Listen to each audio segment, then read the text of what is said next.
The argument had been going for 9 minutes when Rhea Calloway realized they were all going to die if somebody didn't stop talking and start transmitting. She stood at the communication station of the Tessari merchant vessel Veilthcora, the only human aboard a ship crewed by 23 tessari traders, and the emergency beacon on her console had been flashing amber for 11 minutes without anyone authorizing her to answer it. The beacon wasn't theirs. It had arrived tangled inside their own distress signal. 2 SOS transmissions from 2 different ships in 2 different systems. Their carrier waves mangled together by a relay loss event at junction node 1174, a routing switchboard that served 37 species across 4 sectors and had, 14 minutes ago, suffered a catastrophic firmware collapse that scrambled every active signal passing through it at the moment of failure. The Veilthcora's own distress call had been aimed at the Tessari Trade Authority's regional emergency fleet, stationed at Peloth Anchorage, 11 hours away at best speed. The ship was caught in a decaying orbit around a gas giant called Varath-Sauron, its primary drive crippled by a coolant fracture that had vented 90% of its thermal management fluid into space in under 2 minutes. Without the drive, the Veilthcora could not correct its orbital trajectory. Without correction, the ship would graze the upper atmosphere of Varath-Sauron in approximately 4 hours and 16 minutes, at which point the hull temperature would exceed structural tolerances and the ship would break apart. 4 hours and 16 minutes. That was the number on Rhea's console, and it was counting down. The second signal, the one tangled inside theirs, was from a Cathara colonial transport called the Drossenval, carrying 1,900 evacuees from a volcanic event on a world Rhea had never heard of. The Drossenval had been requesting navigational assistance from the Cathara Corridor Authority when Node 1174 collapsed. The transport's signal had been smashed into the Veilthcora's distress beam at the junction point. The 2 transmissions fused into a single garbled burst that was fired out of the node's backup antenna on whatever frequency happened to be loaded in the buffer at the moment of failure. That frequency was not the Tessari Trade Authority's emergency band. It was not the Cathara Corridor Authority's navigational channel. The buffer had been cycling through maintenance test frequencies when it blew, and the frequency it landed on, the one that carried both distress signals out into the dark, was a human mutual defense coordination channel designated Echo 7, a frequency Rhea recognized because she had programmed it into the Veilthcora's comms array herself when she joined the crew 2 years ago. Echo 7 was not a casual frequency. It was a treaty frequency, tied to the Terran Interstellar Mutual Defense Compact, Article 9, Paragraph 16, which stated that any distress signal received on a compact coordination channel would be treated as a formal invocation of mutual defense obligations, regardless of the sender's species, nationality, or treaty status. The article had been written 40 years ago during a brief, optimistic period of cross-species diplomatic cooperation, and most of the signatories had forgotten it existed. Earth had not forgotten. Rhea knew this because the Echo 7 receiver on her console was already showing an acknowledgement pulse. Someone, some automated system at some Terran monitoring station, had received the mangled double signal, parsed both distress calls out of the wreckage, and fired back a machine-generated acknowledgement that said, in flat military shorthand, "Signal received. Article 9 invoked. Response assets dispatched. Estimated arrival window follows." The arrival window was 3 hours and 41 minutes. 35 minutes before the Veilthcora hit atmosphere. And this was the argument. Captain Soreth Veilth, master of the vessel that bore his family's name, was standing at the center of the bridge with his long gray-blue hands clasped behind his back, and his mandibles locked in the configuration that Rhea had learned over 2 years of service, meant he was furious and trying not to show it. Around him, First Officer Tessic Knoll was arguing that the human acknowledgement was meaningless because the signal had not been intentionally sent on a human frequency.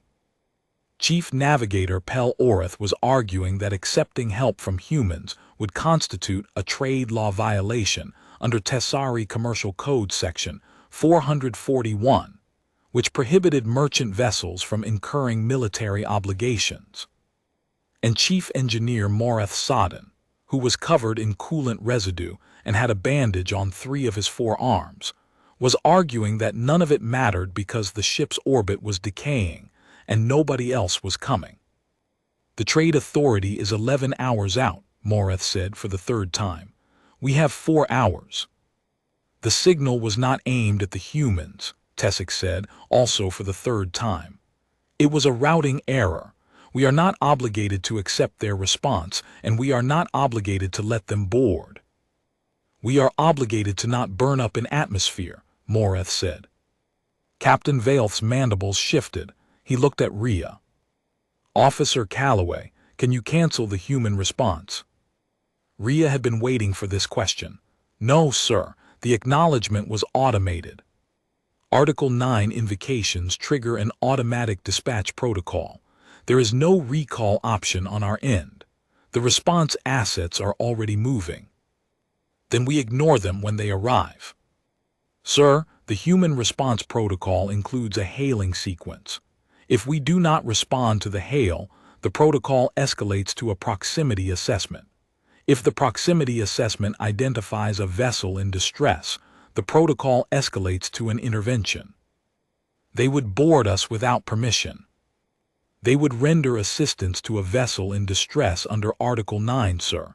The article does not require consent. It requires a distress signal on a compact frequency. We sent one." "We did not send one." "Node 1174 sent one for us, sir." The bridge went quiet. The orbital decay timer on Rhea's console ticked over.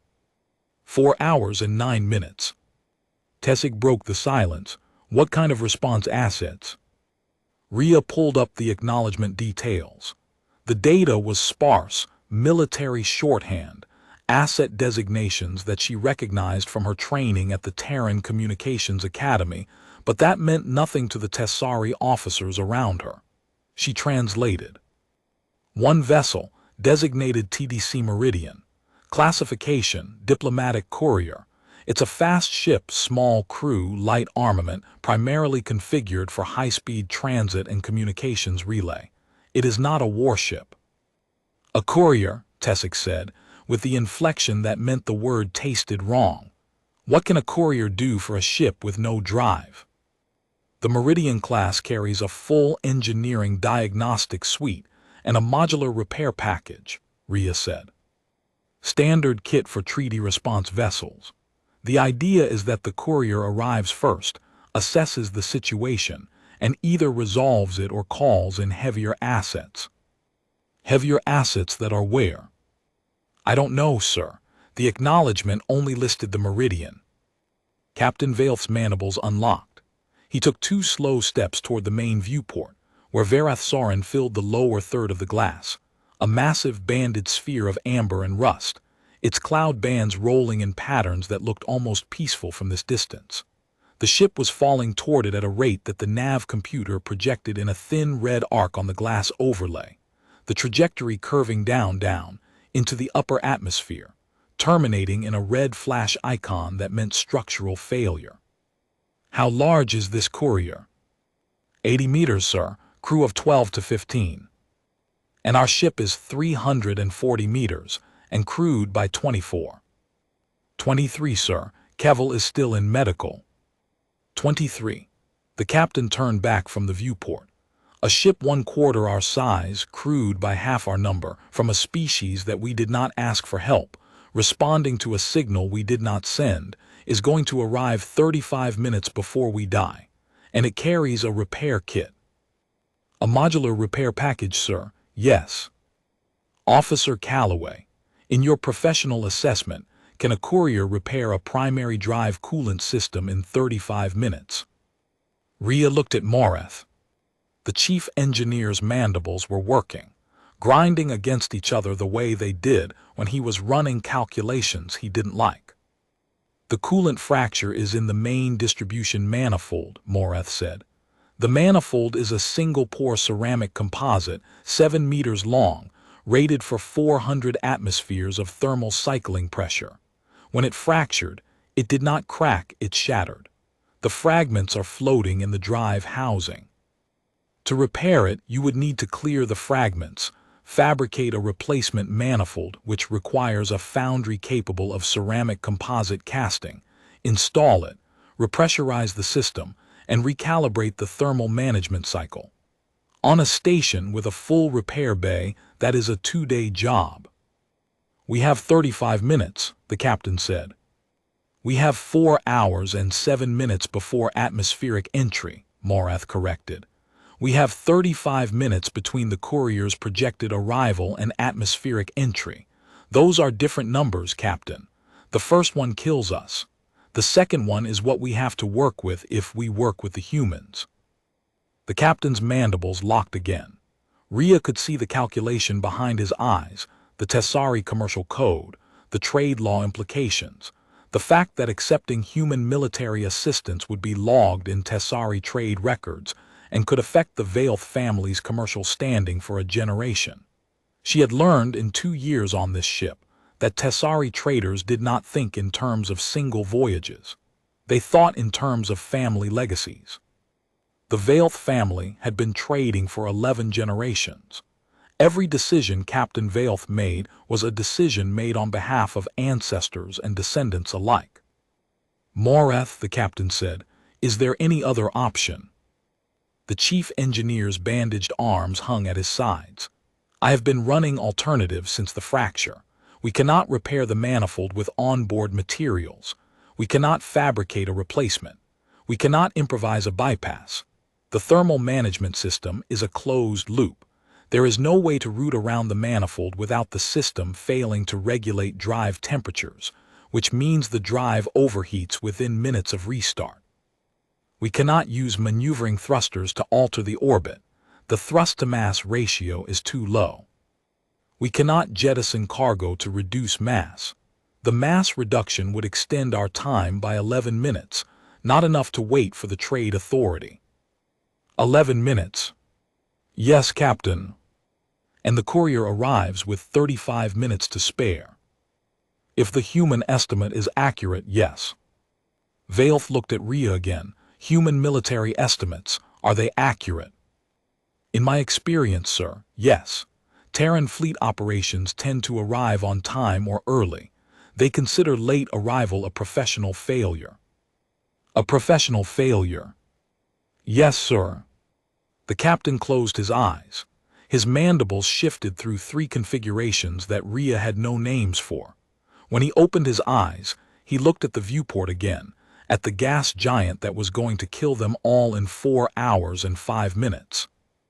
Acknowledge the human response, he said.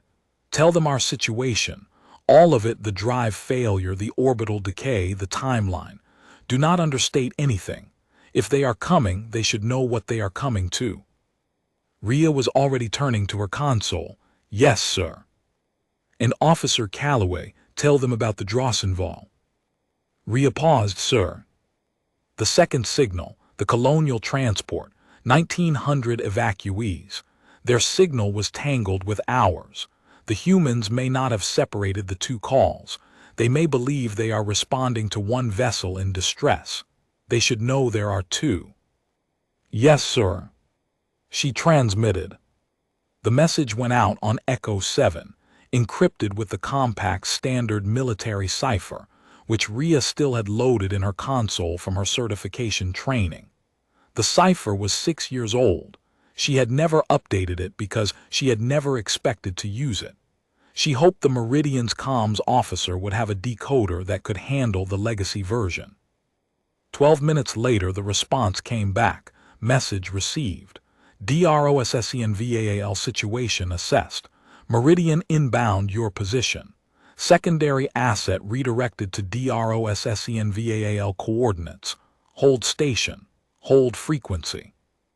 Secondary asset. Rhea stared at the words. The acknowledgement had said 1 vessel, the Meridian. Now there was a secondary asset being redirected to the Drossenval, which meant the Meridian was not alone.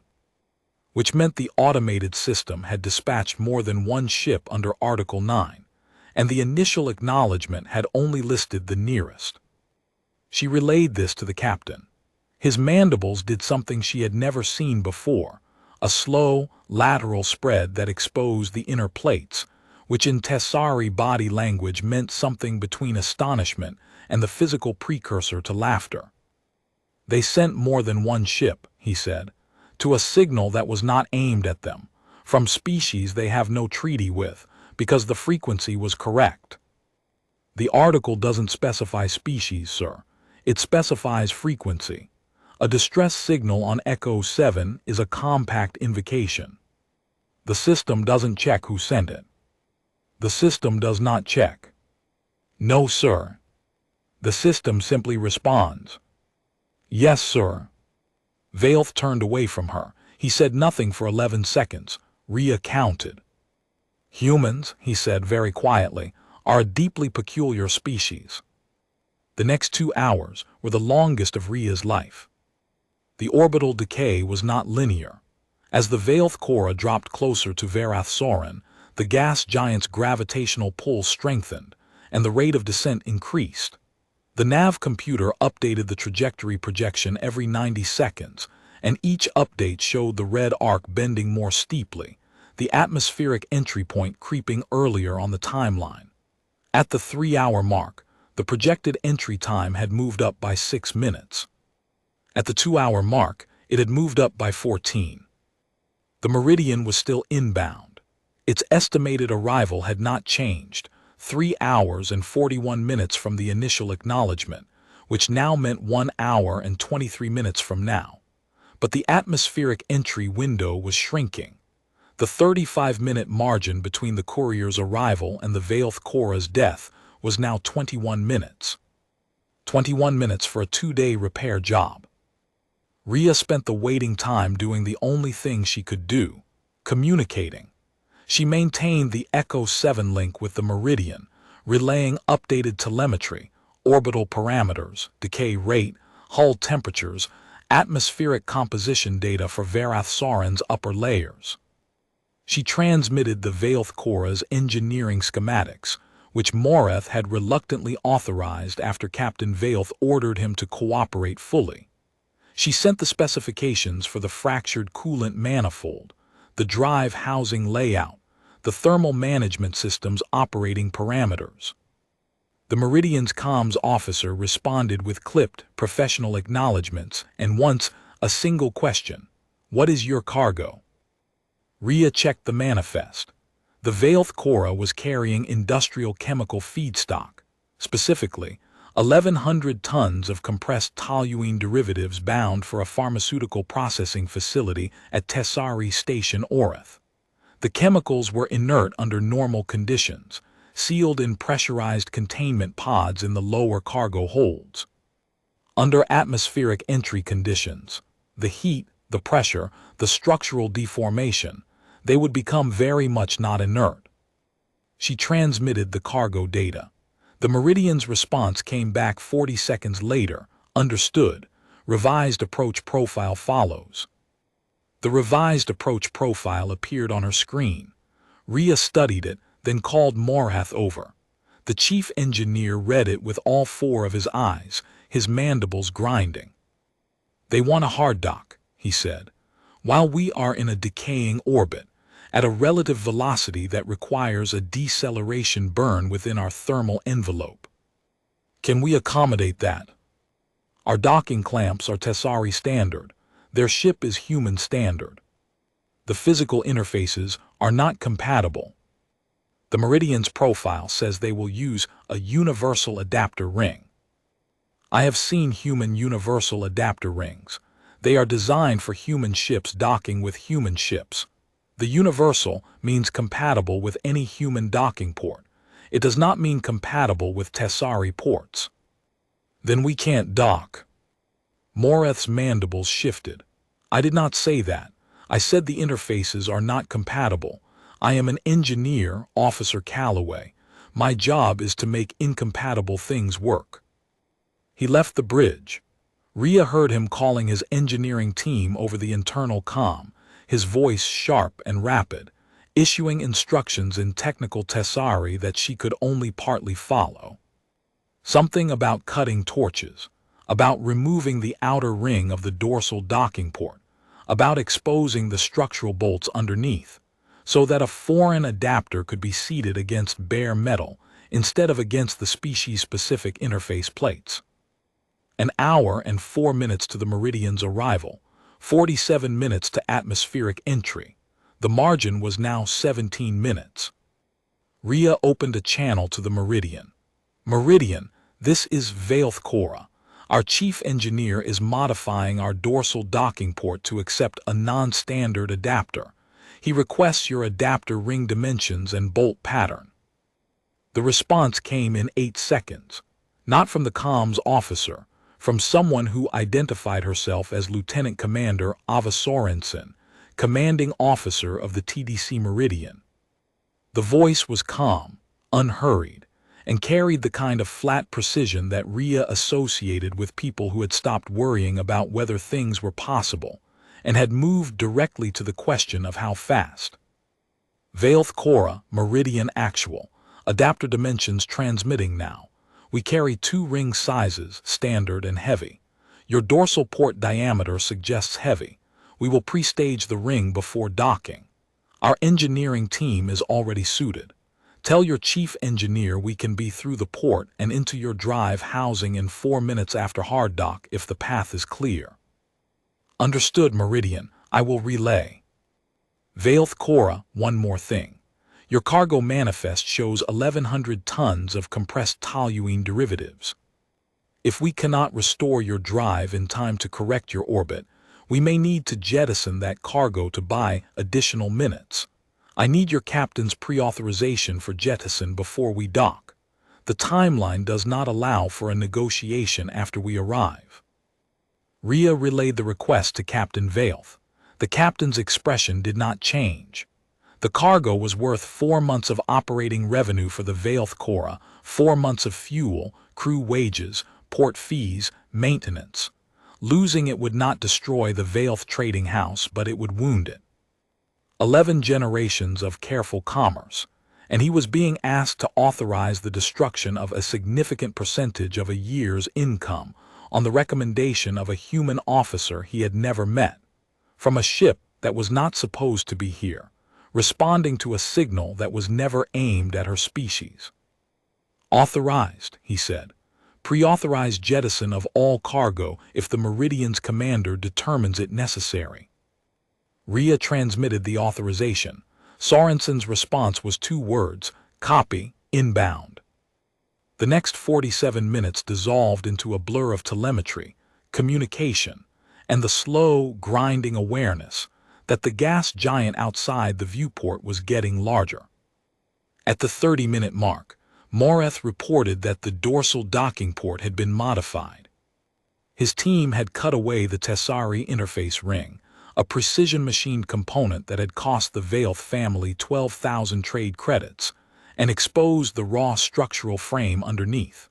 They had drilled new bolt holes to match the human heavy adapter pattern that the Meridian had transmitted. The work was rough. Moreth called it brutal. Rhea suspected that for a tessari engineer, cutting away a custom-fitted docking ring and drilling freehand into structural metal was something close to sacrilege. At the 22-minute mark, the Veilth Cora began to shudder.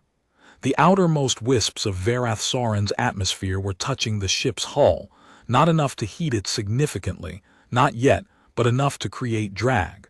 The orbit was no longer decaying slowly. It was decaying. At the 18-minute mark, Rhea's console chimed. A new contact on the scope, small, fast, closing at a velocity that made the nav computer flag it with a proximity warning. Meridian is on scope, she said. Closing fast, 12 minutes to intercept. 12 minutes, the captain said. An atmospheric entry in 18. 6 minutes of margin, sir. 6 minutes. Yes, sir. The captain's mandibles locked tight. 6 minutes for a 2-day job. 6 minutes between a courier's arrival and the upper atmosphere of a gas giant that would crush the Veilth Cora like a dry leaf in a furnace. The meridian was visible on the viewport now, a bright point of light against the star field, growing rapidly, too fast for a ship that was supposed to be decelerating for a docking approach. Rhea watched the velocity readings on her console. The courier was not decelerating. Meridian, Veilth Cora, you are approaching at high velocity. Are you planning a deceleration burn? Sorensen's voice came back, still flat, still precise, but with an edge underneath that Rhea recognized as controlled intensity. Veilth Cora, Meridian, negative. We are performing a 0-0 intercept with terminal deceleration at close range. Your orbital decay rate has accelerated beyond our original approach profile. If we decelerate at long range, we lose 3 minutes. We don't have 3 minutes. Meridian, that means you will be performing your deceleration burn within our thermal envelope. If your drive exhaust contacts our hull at that range. We are aware. We will orient our drive plume away from your hull during terminal deceleration. The geometry is tight. We've done the math. The math allows for it.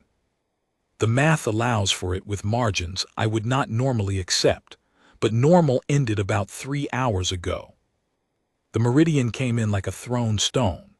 Rhea watched it on the viewport, a sleek, angular vessel, 80 meters of dark-plated hull with the Terran diplomatic corps insignia on its dorsal surface and engine nacelles that were glowing white-hot from a sustained high-speed transit. The courier swung into a wide arc around the Veilth Cora, bleeding velocity in a series of sharp, aggressive burns that lit the gas giant's upper cloud layer in brief flashes of blue-white. The maneuver was violent. It was also precise. The meridian shed its approach velocity in 4 burns, each one calculated to push the exhaust plume away from the Veilth Cora's hull, while bringing the courier into alignment with the dorsal docking port. Rhea watched the numbers on her console, closing velocity, approach angle, relative drift, and felt a sensation she had not felt since her training days at the academy, when she had watched the fleet exercises from the observation deck and marveled at the casual precision with which Terran pilots handled their ships. Hard dock in 4 minutes, atmospheric entry in 9. 5 minutes. The Meridian's adapter ring seated against the Veilth Cora's modified docking frame with a sound that Rhea felt through the deck plates, a deep, metallic clang that resonated through the hull like a bell. The clang was followed by the whine of magnetic bolts engaging, then the hiss of pressure equalization, then silence. Then boots on metal, running. Meridian team is aboard, Rhea reported, watching the internal sensors. 6 personnel moving through the dorsal access corridor toward the drive housing. 6, the captain said. They sent 6 people to do a 2-day job in 5 minutes. They are carrying equipment, sir. The sensors show. Rhea paused, reading the mass and signature data. Heavy equipment. Cutting tools, sealant applicators, what looks like a prefabricated component of some kind. They came prepared. Prepared for a tessari coolant manifold. I don't know, sir. The Meridian received our engineering schematics 2 hours ago. They may have fabricated something in transit. The captain's mandibles spread. They fabricated a coolant manifold in 2 hours, on a courier, while traveling at high speed through uncharted space to answer a distress call that was not aimed at them. Rhea did not respond. She was listening to the internal comm channel that Morath had opened between the drive housing and the bridge. She could hear the chief engineer's voice, strained, rapid, a mix of technical tessari and broken standard that meant he was communicating with the human team. She could hear human voices responding, clipped, efficient, overlapping. They're not replacing the manifold, Morath reported over the bridge channel, and his voice carried a quality that Rhea had never heard from him before. It took her a moment to identify it. It was confusion.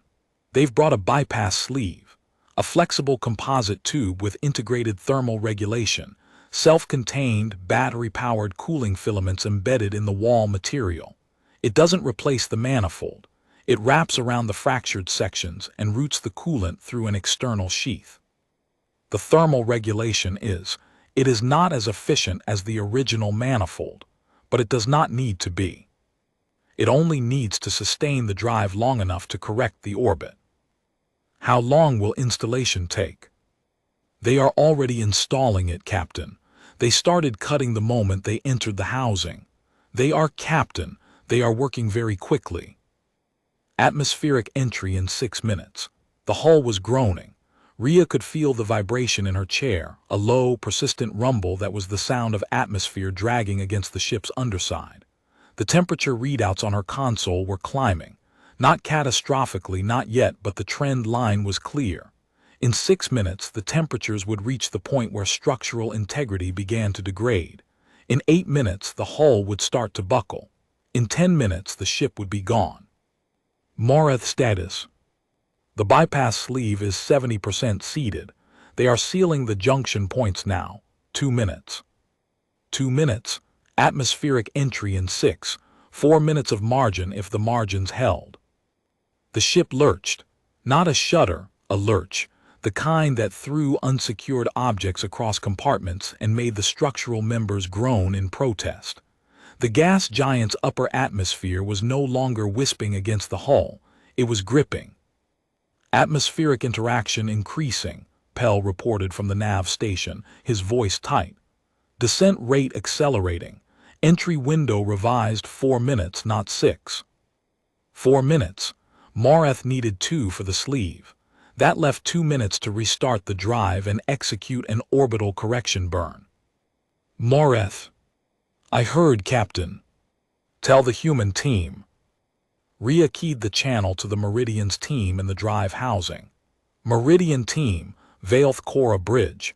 Atmospheric entry revised to 4 minutes. You have 2 minutes to complete the sleeve installation. After that, we need an immediate drive restart. A human voice, not Sorensen, someone else, a man with an accent Rhea couldn't place, came back over the channel. Copy, Vailth Cora. We heard the lurch. Sleeve is 90% seated. We're sealing the last junction now. Your engineer is handling the coolant repressurization. He needs 45 seconds after we seal the last joint. You have 2 minutes total. Understood, we'll make it. Rhea looked at the viewport. Varath Saren was no longer a sphere hanging in the lower third of the glass. It was a wall, a vast, curving wall of amber cloud and rust-colored haze that filled the entire lower half of the viewport and was climbing higher. She could see the cloud tops rippling, could see the wind-driven striations in the upper atmosphere, could see, at the very edge of the visible band, the faint glow of electrical discharges deep in the cloud layer, lightning storms the size of continents, flickering in the amber murk. 1 minute 40 seconds. Sleeve sealed, the human voice reported. All junctions tight, coolant repressurization, your engineer is starting now. Morath report. Pressurizing, 30 seconds to operating pressure. The bypass is holding.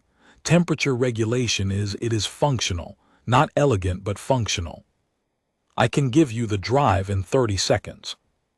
1 minute 10 seconds to atmospheric entry. The hull temperature was climbing fast now. The lower hull plates were reading temperatures that made the structural integrity warning system start chirping. The ship was shaking continuously, a steady vibration that Rhea felt in her teeth. Drive online in 15 seconds, Morath said. Pell, prepare orbital correction burn. Maximum available thrust, immediate execution on drive confirmation. Ready, Captain. The drive came back with a sound that Rhea would remember for the rest of her life. A deep, bass rumble that started in the engineering section and propagated through the hull like a heartbeat restarting. The deck plates vibrated, the structural members sang, and the Vailth Cora's primary drive lit for the first time in 3 hours and 27 minutes. Drive online, thrust available. Execute. The burn was not gentle. Pell poured everything the drive had into a single correction vector straight up, perpendicular to the gas giant's cloud tops, trading velocity for altitude with every ounce of thrust the crippled drive could produce. The bypass sleeve was not rated for this. The thermal regulation was not designed for maximum thrust sustained operation, but the sleeve held, and the coolant flowed, and the drive burned, and the Veilth Cora began to climb. Rhea watched the trajectory projection on the viewport. The red arc began to flatten. Slowly at first, agonizingly slowly, and then faster, as the ship gained altitude and the atmosphere's grip weakened. The atmospheric entry point slid forward on the timeline, 2 minutes away, 3 minutes away, 5 minutes away. The red flash icon that meant structural failure began to fade. At 8 minutes into the burn, the trajectory cleared the atmosphere entirely. The red arc bent upward, away from Verath Sauron into open space. The warning systems went silent, one by one, like instruments in an orchestra putting down their parts after the last note. The bridge was quiet. 23 Tessari crew members and 1 human communications officer, listening to the drive rumble, and the hull cool, and the slow, steady tick of the nav computer recalculating a trajectory that no longer ended in death. "Orbit stable," Pell said. "We are climbing, 2 hours to safe orbital altitude." Captain Veilth stood at the viewport for a long time. The gas giant was receding, still enormous, still filling the lower quarter of the glass, but receding. The amber clouds rolled on below them, beautiful and lethal, unconcerned with the ship that had nearly fallen into them. "The cargo," the captain said. Rhea checked the hold sensors. During the burn, the structural stress on the lower hull had caused 3 of the containment pods to breach. Toluene derivatives had leaked into the lower cargo compartments. The atmosphere scrubbers had caught most of it, but the contamination had rendered the remaining pods unsellable. The pharmaceutical processing facility at Station Orith would not accept feedstock from pods that had been exposed to a contamination event, regardless of the actual purity levels. "All cargo is a loss, sir. Contamination from 3 breached pods spread to the entire lower hold during the burn." The captain said nothing for a moment. 4 months of revenue. "Yes, sir." "The ship is intact. The crew is alive." "Yes, sir." "The Drossenval." Rhea checked the Echo 7 channel. A status update from the secondary asset, a Terran Fleet Patrol corvette designated TFC Harlan that had been in the adjacent sector on a routine anti-piracy patrol, reported that it had reached the Drossenval 3 hours ago, provided navigational assistance, and escorted the colonial transport to a safe harbor at Tessari Station Orith. 1,900 evacuees, safe. "The Drossenval is secure, sir. A Terran corvette reached them and escorted them to Station Orith." A corvette, for a navigational assistance request. "The corvette was the nearest available asset, sir. The article doesn't specify proportional response. It specifies response." The captain's mandibles shifted again, that slow lateral spread. 2 ships, he said, to 2 signals that were not aimed at them. From species that have no treaty with Earth, because the frequency was correct and the article does not check. "Yes, sir." "And the courier, the Meridian, they fabricated a bypass sleeve for our drive manifold, in transit, on a diplomatic courier vessel. From schematics we transmitted 2 hours before their arrival." "Yes, sir." "In what shipyard does a diplomatic courier carry the equipment to fabricate drive components?" Rhea hesitated. Meridian-class couriers carry a modular fabrication unit as standard equipment, sir. It's part of the treaty response kit. The idea is that the courier can arrive anywhere, assess any situation, and produce basic repair solutions on site. Or in this case, in transit. Basic repair solutions. The bypass sleeve is classified as a basic repair solution, sir. It is a temporary measure. It will sustain the drive for approximately 40 hours of operation, before the thermal regulation batteries are depleted. After that, we will need a proper manifold replacement at a repair facility. 40 hours. Yes, sir. Enough to reach Peloth Anchorage and the trade authorities' repair docks. Vailth turned away from the viewport. He walked to the center of the bridge, his footsteps precise, measured. He stopped beside Ria's console and looked at the Echo 7 channel, at the flat military text of the automated acknowledgments, the clipped status updates, the two-word authorizations. Officer Calloway. Sir. 2 years ago, when you joined this crew, I asked you why a human communications officer wanted to serve aboard a tessari merchant vessel. You told me it was because you wanted to understand how the other species in this sector conducted commerce. You said you wanted to learn. I remember, sir. I think, perhaps, we are the ones who have learned something today. Ria did not know how to respond to that. She settled for what she knew, the console, the channel, the work. Sir, the Meridian's commander is requesting a brief in-person debrief before they undock. Standard Article 9 procedure. They need to file a response report with the Compact administration. Very well, I will meet their commander at the docking port. He paused. Officer Calloway, accompany me. Yes, sir.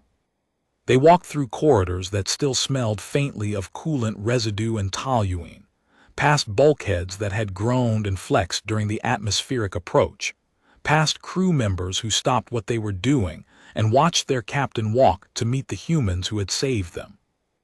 The expressions on the tessari faces were complex, relief and gratitude, and the specific tessari discomfort of owing a debt to someone who had not been asked for help and therefore could not be repaid through normal commercial channels. At the docking port, 6 humans were repacking their equipment into sealed cases. They were in engineers' coveralls, plain, gray, bearing the TDC insignia and individual name patches. They worked with the efficient, unself-conscious speed of people who had done this before in other places, for other species, under other time pressures. Lieutenant Commander Sorensen was standing at the port threshold, a data tablet in her hand.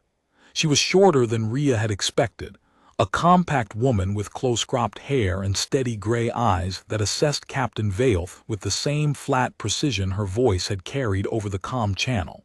She extended a hand. Captain Vailth, Lieutenant Commander Sorensen, TDC Meridian, we're glad we made it in time. Vailth looked at the hand. Tessari did not shake hands, the gesture had no equivalent in their culture. But he reached out with his upper right hand and clasped Sorensen's hand in the way that Ria had taught him, 2 years ago, was the appropriate human greeting for professional equals. Commander Sorensen, your crew saved my ship. Your vessel answered a signal that was not aimed at you, from a species that has no treaty with Earth, on a frequency that we did not intend to use. You fabricated a drive repair in transit and installed it in under 4 minutes while we were falling into a gas giant. That's the job, Captain. The job. Article 9 doesn't specify who we help, just that we respond when the channel lights up. The channel lit up. We responded. Vailth was quiet for a moment. Then his mandibles shifted into the configuration that Ria had learned over 2 years, was as close to a human smile as tessari physiology could produce. Your article does not check who is calling. No, sir, it does not. Perhaps it should. Perhaps, but today I'm glad it didn't. The captain released her hand. He turned to Ria. Officer Calloway, please transmit a formal expression of gratitude from the Vailth Trading House to the Terran Diplomatic Corps, care of the Meridian. Include a statement that the Vailth Corps' distress signal was not intentionally directed to Earth, that the routing was the result of a junction failure at node 1174, and that the Vailth Trading House acknowledges the response under Article 9 of the Terran Interstellar Mutual Defense Compact without reservation. Yes, sir. and Officer Calloway in the transmission include the following line.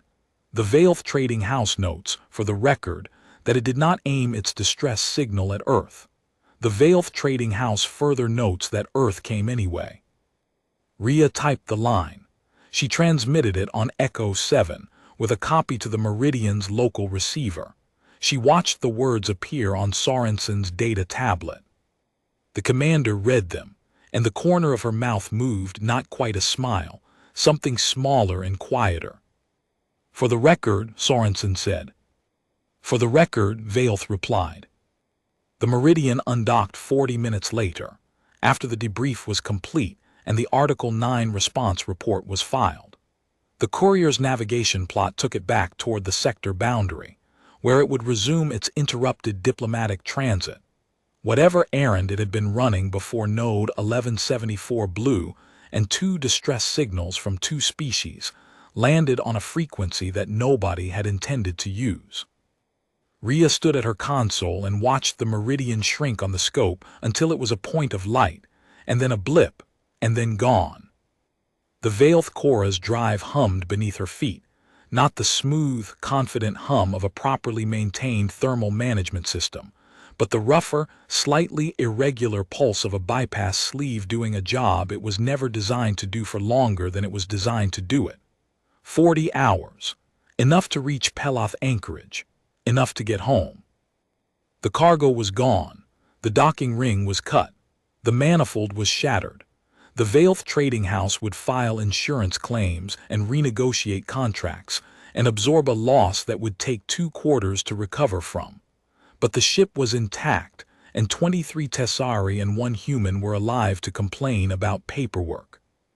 Captain Vailth returned to the bridge and stood at the viewport, watching the gas giant recede to a bright amber point in the darkness. Officer Calloway. Sir. Update the ship's communications registry. Add Echo 7 to our permanent monitoring frequencies. If that channel lights up again for anyone from anywhere, regardless of who aimed the signal, I want this ship to hear it. Rhea added the frequency. She logged the change in the ship's communication records, noting the date, the reason, and the authorization, Captain Sarth Vailth, Master of the Vailth Cora by order. In the notes field, she wrote, Junction Node 1174 failure. 2 distress signals collided. Neither was aimed at Earth. Earth responded to both. She saved the record and closed the file. The Vailth Cora turned toward Peloth anchorage, running on borrowed time and a human repair sleeve, carrying nothing in its holds but the faint smell of toluene and the quiet, procedural knowledge that somewhere in the dark, a frequency was listening, and that the species on the other end of that frequency did not check who was calling before they answered.